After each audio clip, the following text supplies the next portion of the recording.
봉화 영풍 석포제련소에서 발생한 하청 노동자 사망 사고를 조사하기 위한 합동 감식이 오늘 공장 현장에서 진행됐습니다. 그런데 취재 결과 이전에도 석포제련소에서 적어도 5명의 노동자들이 최근 사망 사고 원인과 같은 비소 중독, 더 정확하게는 아르신 중독 진단을 받은 것으로 확인됐습니다. 김서현 기자입니다. 경찰 과학수사대와 환경부 차량이 잇따라 공장 부지로 들어섭니다.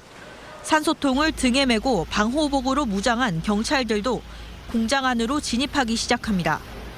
이번 합동 감식은 제 뒤로 보이시는 봉화 영풍 석포제련소 1공장에서 진행됐습니다.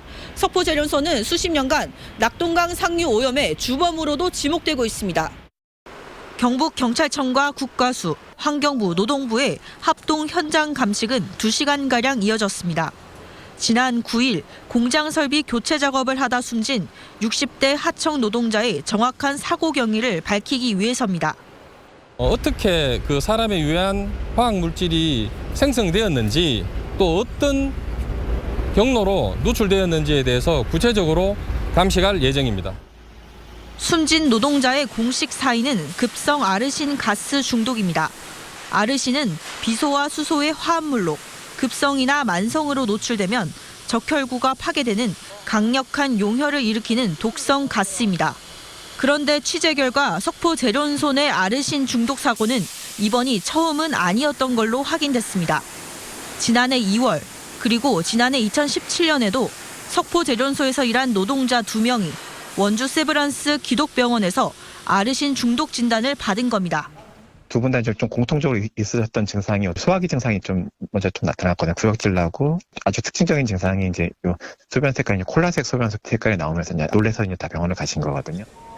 그보다 앞선 2011년에는 석포제련소 노동자 3명이 한꺼번에 아르신 중독으로 입원했는데 관련 논문이 국제신장질환 관련 저널에 정식 발표되기도 했습니다.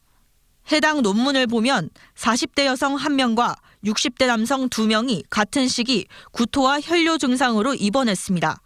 이들은 황산을 이용한 금속 찌꺼기 세척 공정 근무자였고 용혈성 빈혈, 급성 신장 손상 등 아르신 중독 증상을 보였습니다.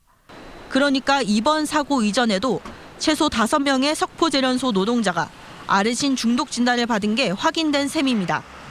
전문가들은 아연을 재련하는 공장이라면 어떤 공정에서든 아르신에 노출될 가능성이 있다고 설명했습니다.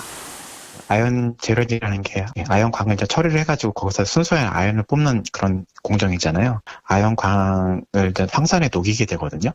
산이랑 반응하면서 아르신 가스가 이제 방출이 되는 거고요. 이런 산에 광물이 이제 녹아 들어가 있는 이 공정 어디선가든 다 발생할 수 있을 겁니다. 재련소에서. 하지만 근로감독당국은 과거에 이 같은 아르신 중독 환자 발생을 모르고 있었습니다. 고용노동부 영주시청 관계자는 지난 2018년 금속 찌꺼기가 든 침전조 청소 중 넘어진 노동자가 비소 등을 흡입해 사망한 사례 말고는 석포제련소 관련 아르신 중독 사고는 따로 더 파악된 게 없다고 밝혔습니다. MBC 뉴스 김서연입니다.